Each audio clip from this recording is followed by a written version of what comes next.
summary for Part 9, Problems with Survival of the Fittest, or Survival of the Good Enough for Now.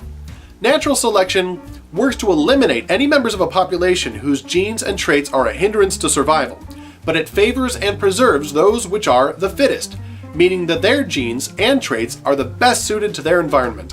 Natural selection works to eliminate any members of a population whose genes and traits are a hindrance to survival, and it favors and preserves the fittest, meaning those which are the best adapted to their particular environment.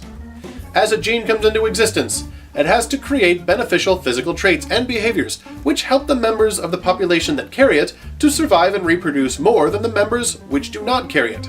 Somehow, due to benefits to their chances of survival and reproducing, natural selection makes that super new gene a bigger part of the population. Or does it? Let's face it, natural selection isn't anything to shout about. You ever seen squirrels? Those idiot things run out into traffic all of the time. If natural selection really affected a species, then the don't run out in front of a moving truck gene should be in every squirrel, but hardly any of them have it. Now you may be thinking, the very definition of survival of the fittest is that the thing best capable of surviving and reproducing would survive and reproduce. How can you not see that the variations best capable of surviving and reproducing would survive and reproduce? Derp! I understand your question, but if you're an evolutionist, then this is your reason for rejecting the old creationist rebuttal of, well, if men evolved from apes, then why are there still apes? Any evolutionist will tell you that not all apes evolved into men, just as not all worms evolved into fish, and not all fish evolved into lizards. While some fish were getting the super new genes that pushed them more and more into becoming lizards, all around them were fish that were still just fish. And today, we have fish that are still just fish. So what's this survival of the fittest nonsense? Just check your peppered moths. Those guys come in two basic flavors.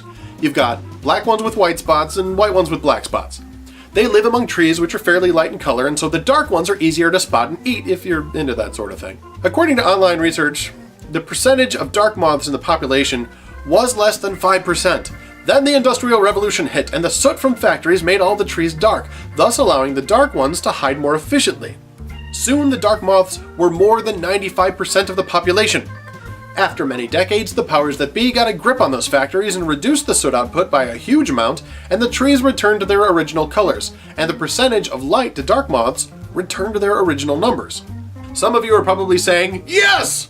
The peppered moths are an example of natural selection at work! It's literally a textbook example!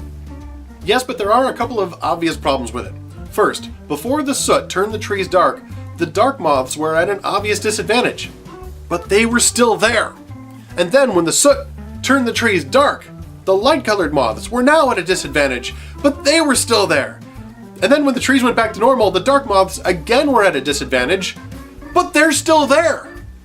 They were not the fittest, but they were good enough to survive. If natural selection is only going to preserve the fittest, then why were there any dark moths at all by the time the Industrial Revolution rolled around? Those guys would have been the underdogs for possibly centuries, and yet they were good enough to continue surviving. Certainly the environment favored a particular variety, and the numbers in the population showed that.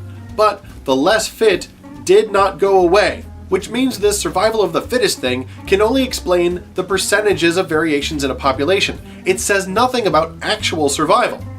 For that, I propose the popularity of the fittest, and the survival of the good enough for now. Next time, the boys at Danny's will discuss proposed mechanisms of evolutionary change, starting with the one on the cover of Darwin's book, Natural Selection. And then they'll eat a huge pile of nachos. That comes out tomorrow on creationsoapbox.wordpress.com. I hope you enjoy that, and thanks for letting me be your rent-a-friend.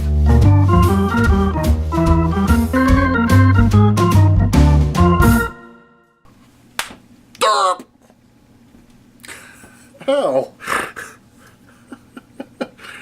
I hit myself a little too hard there.